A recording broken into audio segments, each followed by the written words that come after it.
I've put this video together to tell the story of our rebuild of Seawings, our 1973 Townsone Twilight 32 footer. To give you the background, she was built in 1973 in Whangarei by Alex Baxter. She is glass over double skin Kari. When we bought her early last year, we knew she was going to need a significant amount of work. We knew there was soft decks and a few other issues with her. She was saleable at the time, and we did sail her for a few months before pulling her out in September last year. She was left on the hard stand for about 6 weeks while we went on a trip overseas, and when we came back we got seriously into the project of rebuilding her. As all these projects do, it turned out to be far more significant than we had originally planned. This video should tell you that story.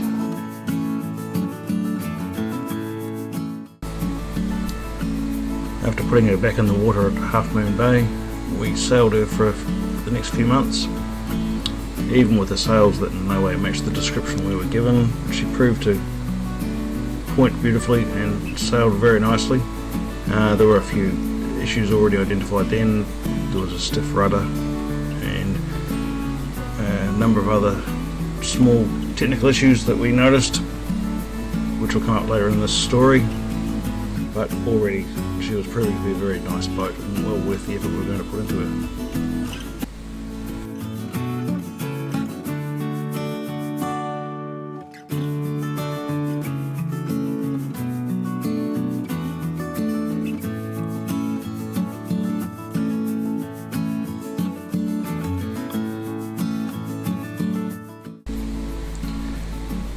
After a few lovely sails, we brought her up the Tamaki River to the Panmure Yacht and Boating Club, where she was pulled into a cradle and made fast, and then we brought her up the grid. Can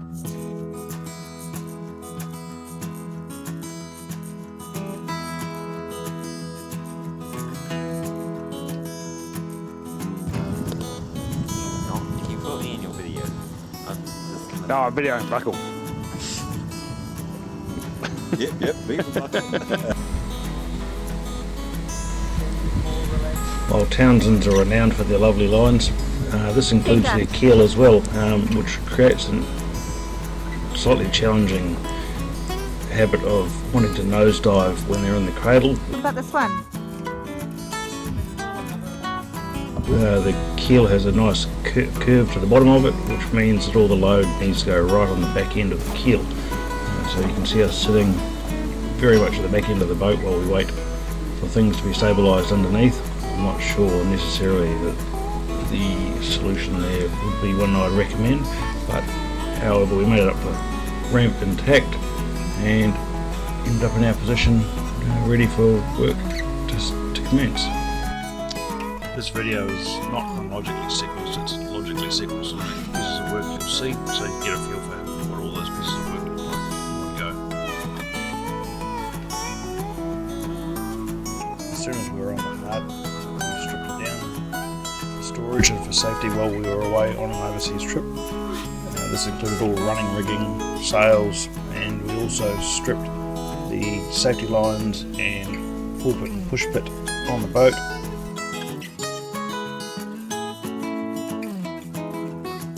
While this was a fairly laborious task, it made sense to do this now, as we're going to need to pull the edges of the deck up as part of this rebuild project, and it also meant that we could tuck her down and work better under tarps while we were away on holiday, so we got this out of the way at the beginning of the project.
can see in the shot of the last stanchion being removed, underneath it the deck was very soft.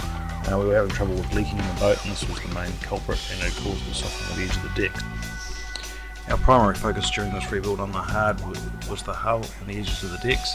We did do some interior work as well. We removed the compressor system for the fridge while she was on the hard. I also rebuilt the water pump for the engine. We'd had a few small overheating issues towards the end of the time of the water. I stripped the pump down and rebuilt the interior. Found that there'd been a significant calcium build-up and that the impeller had lost most of its blades. It's now got a new backing plate and effectively as good as new. Amanda also painted the bilges with bilge coat, a very thick oil and water resistant paint, so to make the interior of the boat much easier to keep clean and dry. I took one of the original bronze through hull fittings out for inspection, and it collapsed as I was taking it out, so I made the decision to also replace all the through hull fittings with more modern ABS plastic equivalents.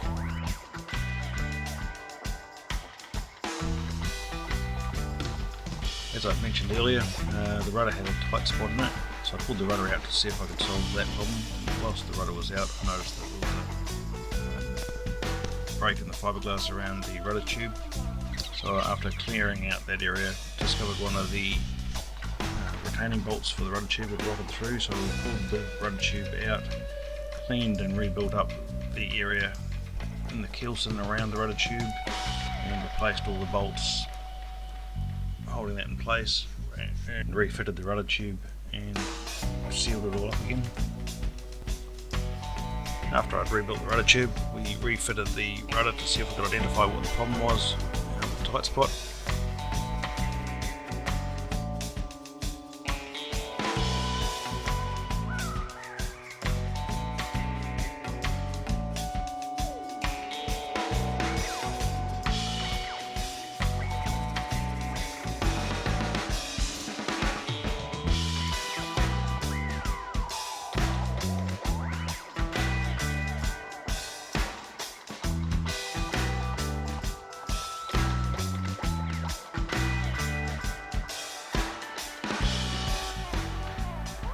After several refittings, we still had not gotten any closer to understanding what the problem was. The first day of refitting and trying to identify what the problem was didn't reveal anything. On the second day, I spent a long day fitting and testing and measuring, and discovered that the bottom of the rudder was slightly off centre, indicating that it had taken a significant hit at some point, and was the shaft was not straight. So after several local experiments with persuading it with a large sledgehammer, the rudder was taken to an engineering shop where they straightened it using far heavier presses and heat.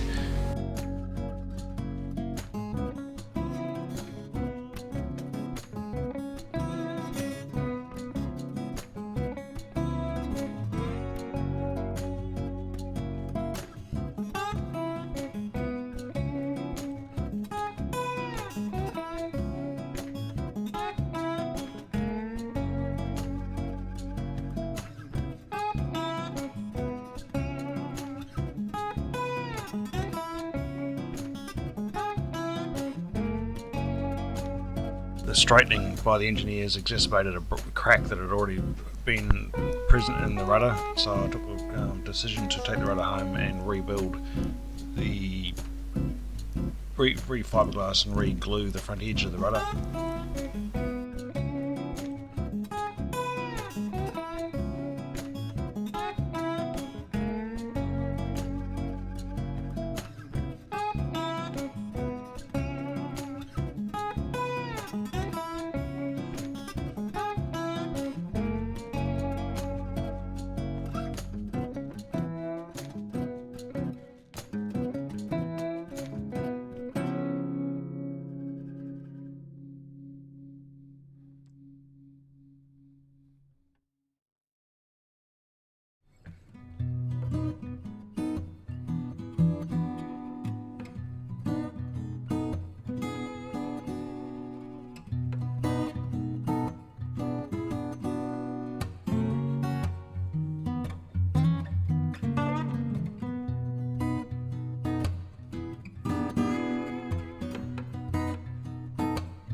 One of the other things I picked up when we were sailing the boat was that the winches were a bit dry sounding, so I brought them home, stripped them and rebuilt them. And at the same time Amanda re-glued and rebuilt the gratings for the cockpit, and I varnished them as well.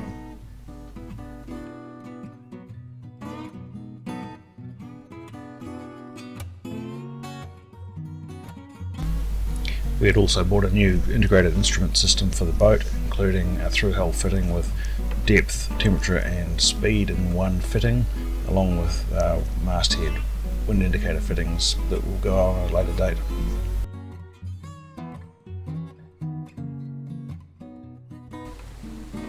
We spent about 5 months of our lives working on the boat. We'd head down after work for a few hours. Our weekends were spent at the boat club working on the boat, including our 3-week Christmas break where the New Zealand Christmas tree, the pūtakawa, comes into full bloom. We'd also watch the yachts come in from the Thursday night races, knowing that we still had several months left before we could participate and sail up the Panmure River. On the 5th of January, the sky turned an eerie orange as the smoke from the Australian bushfires came over Auckland, New Zealand.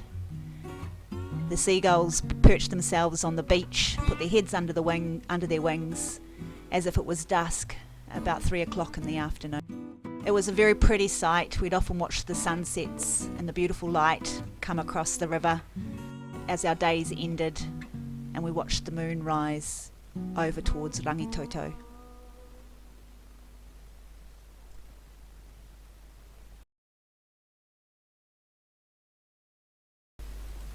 The deckwork began with peeling back the tow rail, revealing a significantly wet deck edge underneath and corroded screws.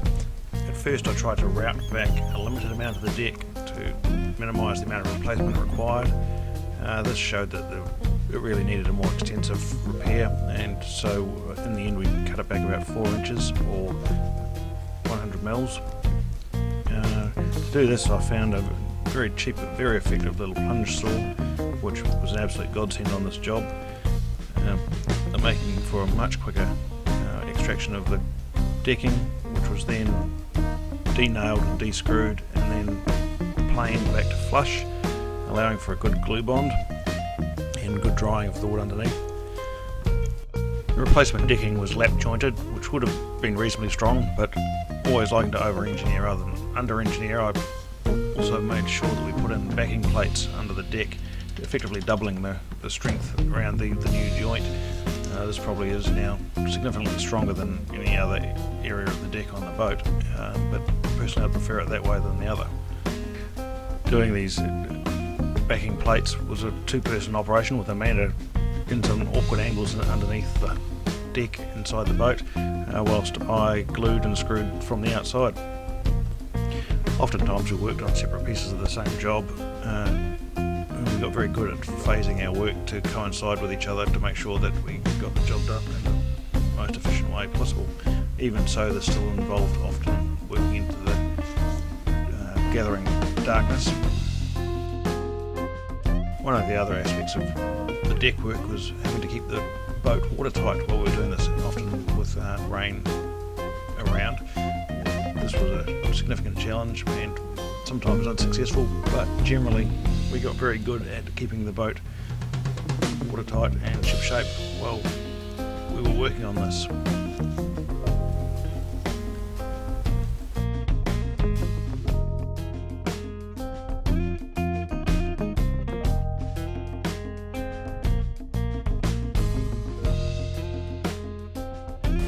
Cutting and fitting the replacement deck edge was a bit of a black art. Early in the project I tried to measure accurately and cut accurately to start with. In the end it was easier to guesstimate and trim back and much more time effective, and really probably lost only about the same amount of wastage on the plywood. Cutting and fitting the replacement deck planking was great legwork, involving many trips up and down the ladder as we cut, trimmed and planed and then edge routed each plank to be replaced. Once we got the planking to size, we glued it down using a mixture of epoxy resin and West Systems 413 hardener. This made for a brutally strong bond, but also was still quite easy to work after it had hardened.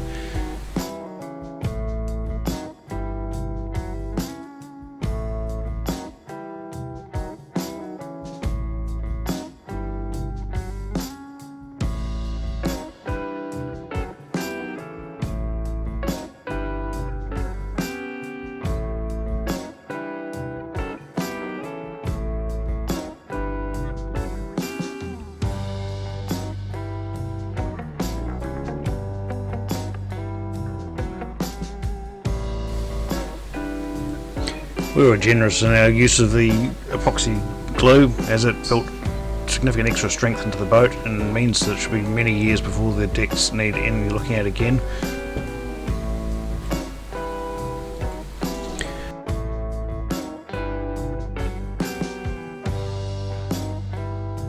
Once the deck pieces were in, we fibreglassed over the top using double layer of fibreglass fabric and fairly generous amounts of resin here as well, and then resin filled and faired back for a smooth finish.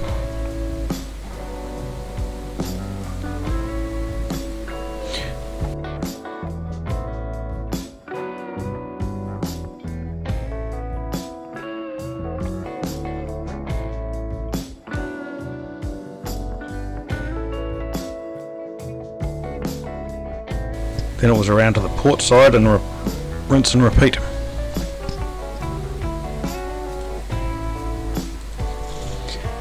During the course of this deck work, I had to adjust the legs on the cradle many times, up and down the ladder and adjusting them in and out, only realising worryingly late in the project that I could put packer plates in behind the posts and not have to adjust them at all.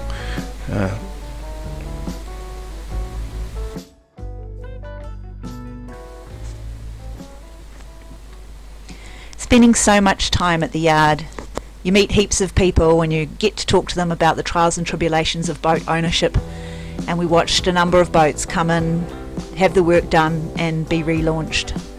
One of them was this 36-foot Herreschiff owned by Rick and Rose. Amazingly generous couple, helped many of the other boat owners with their questions and ideas, and lots of late night sessions discussing the pros and cons of different paints, sanding treatments to keep boats afloat.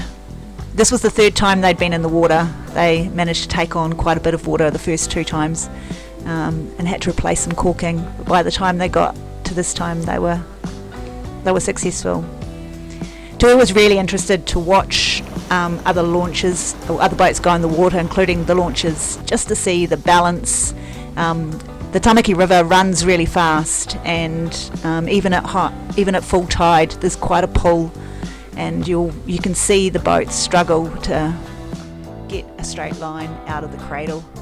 And you're always worried about the beautiful paint job you've just put in being scuffed on those poles. We learnt a lot, made some great friends, and watched other beautiful boats go into the water. This one's a 34-foot Townsone. I think had a near perfect launch, one of the few that we watched in the months that we were down there. Every day at the boat club meant we'd backwards and forwards between home and the club, sometimes a few times to get supplies. It was often a stop on the way home to pick up some takeaways because we'd been working so hard we just had no energy for cooking.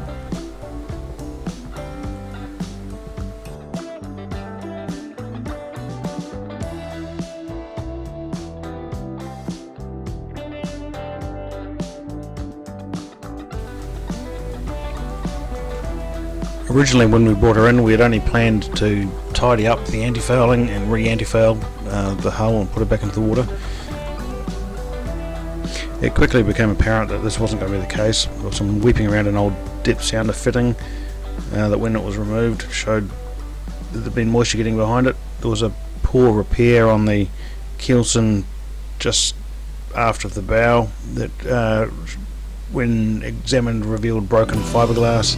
There was some rebuild work required on the skeg. There were quite a number of different issues. So in the end, we made the call to strip it back and do a complete re-glass for the whole hull. In researching how to strip the paint, we found a product called Peel Away, which you paint on as a paste and then you coat with paper and leave for several days while it breaks down the paint on the surface.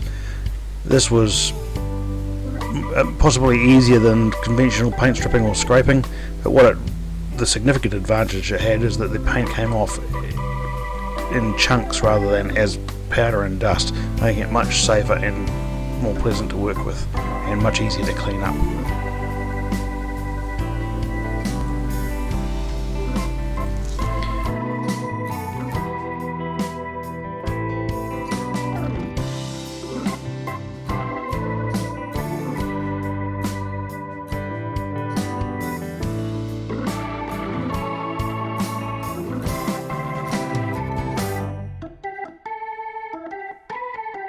Stripping revealed a very pretty and well built and well sound hull, though still very wet in some places.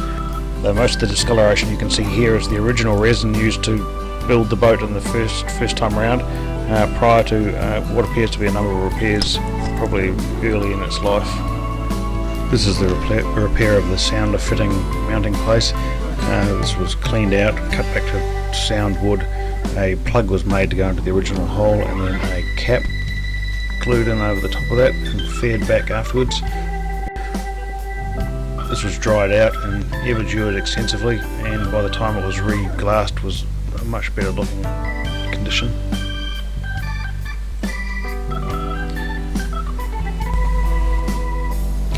Once the paint was stripped, the hull was found to be in generally very good condition.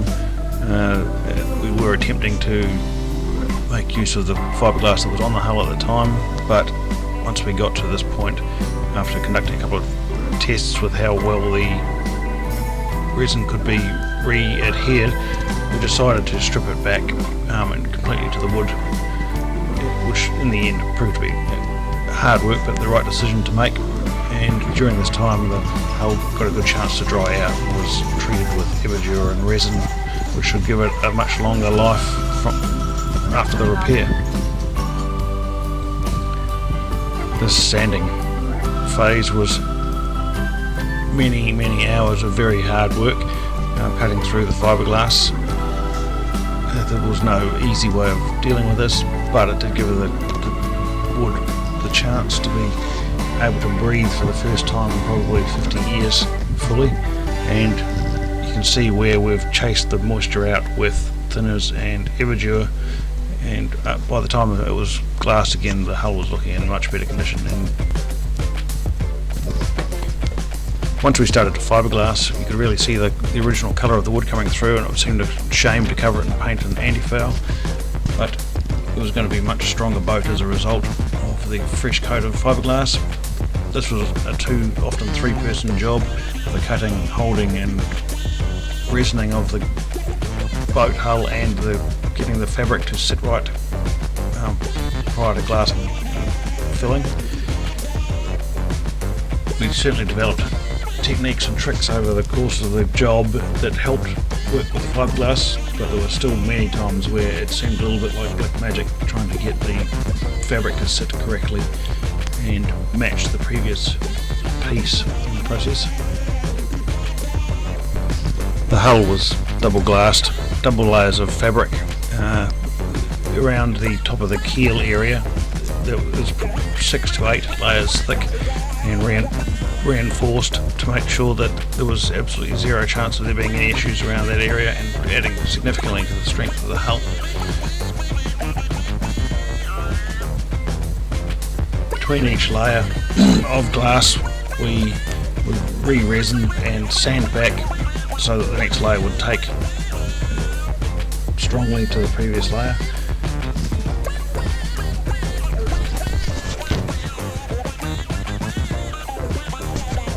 Each coat was heavily resined and then allowed to cure and then sanded back to allow the next layer to take strongly to the previous coat of fiberglass, allowing for maximum strength. The glass was laid diagonally, the first coat going fore to aft as it dropped, and the second coat going aft to fore as it dropped. Under each cross point in the fabric, I also included a much lighter piece of fibreglass to make sure that the joins were fully waterproof and sealed as well. As you can see, the wood just came up fantastically through the resin, and once the fiberglassing was finished, it looked almost like it was covered in high gloss liquid. Unfortunately, we had to sand it all back to allow for the next coat of resin and for the paint to go on top. We did the double layers of glass on the main part of the hull, and then also did an additional resin coat over that for the two-pot Interprotect paint to key into, making for maximum strength of the paint bond. Again, this process involved many hours of sanding and dusting and cleaning between each coat. You can see here the final layer of glass going on.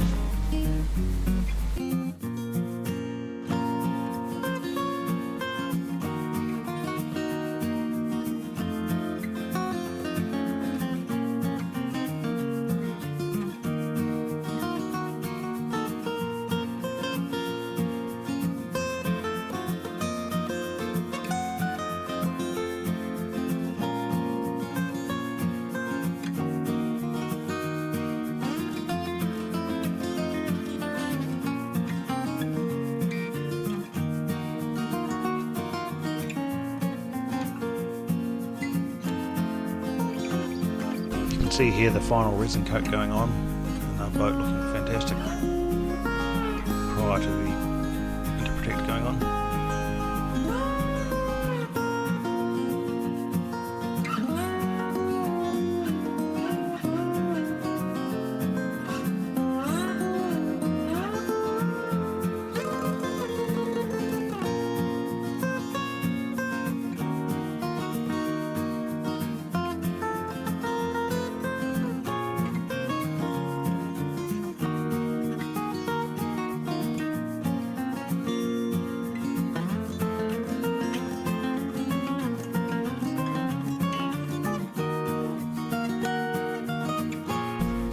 First coat of the Interprotect going on, and you can see Rick and Rose joining the party here. We effectively painted around the boat. By the time we'd finished, the next coat was ready to go on. I think there was 3 coats put on at this point.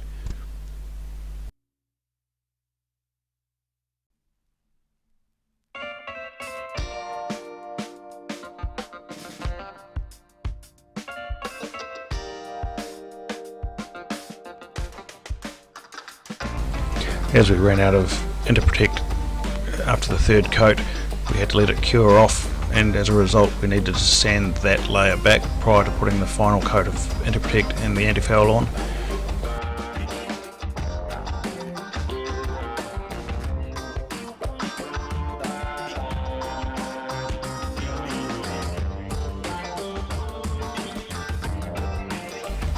There are some great guide coat products available, but in this case a tip that Rick gave us was to break a marker pen into an amount of thinners, which made a great wash to put across the top of the paint. This guide coat is to show you that you've sanded through the surface of the paint and to take no more than you absolutely need off to allow the next coat to bond.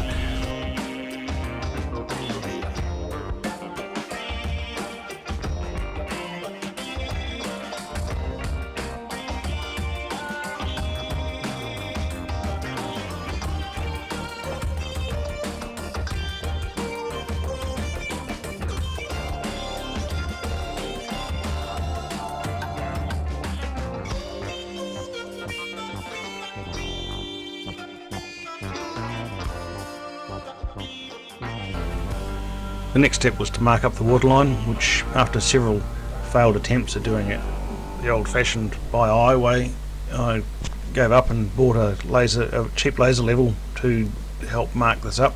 This proved to be brilliant for making sure that the lines were very accurate and straight, and in the end our guesstimate water lines proved to be within half an inch of where I wanted them to be.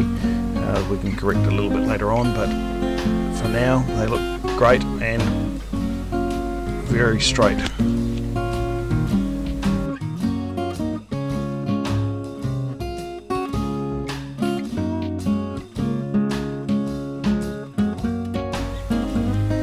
We did momentarily borrow the neighbour's boat as a mount for the laser level to get to around the corner of the stern of the hull.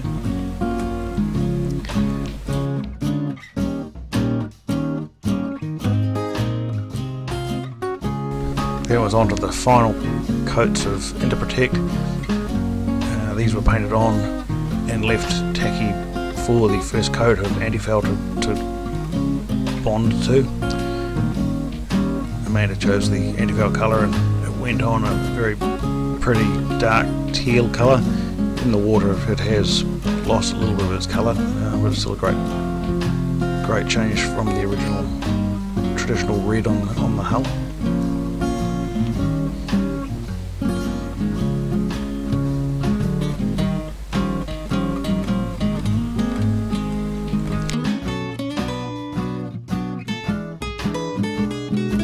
This part of the job with the Interprotect and the anti-foul really felt like we're making very serious progress with the boat and were very satisfying to do.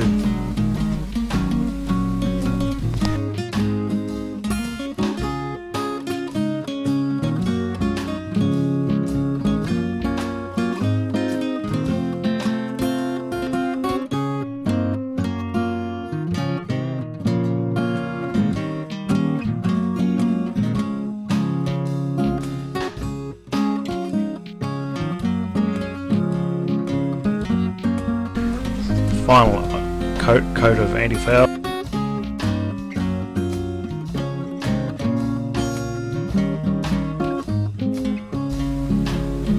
It did feel like there should have been a little ceremony with the removal of the paint, the masking line, as it suddenly made the boat look very sharp and ready to head out onto the Gulf.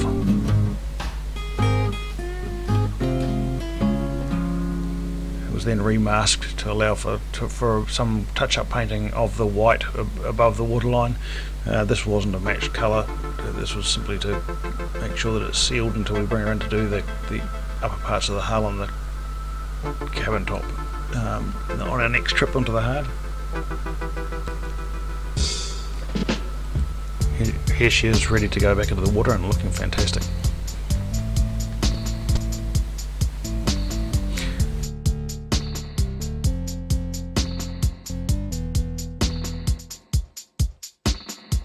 We did have some very small helpers turn up at various points of the project. Here's one attempting to hotwire the forklift. Yeah. Oh yeah, Both of you hoed into it. Oh shit. Same with the watch, same with the woman on the tracker. Yeah. Getting her ready to go onto the launching grid. This was a moment that I found very stressful. Watching all our many hours of work moving around the yard on a fairly old and fragile cradle, and at times it got so much that I wasn't even able to watch it. You can still see the masking tape on the hull at this point, as we did our last coat of the white paint before she went into the water.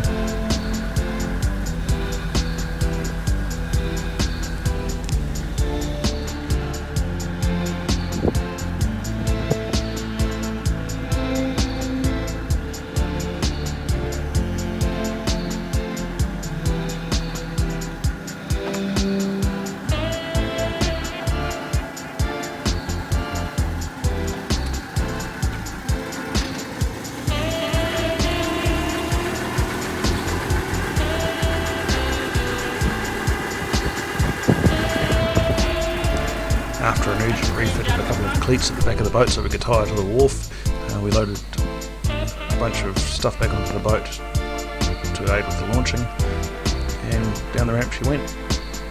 And after watching numerous stressful boat launches of other people's and being very nervous myself about how this one would go, it went absolutely without a hitch, and we smoothly moved out of the cradle, had a wee motor around the river and then pulled alongside the wharf.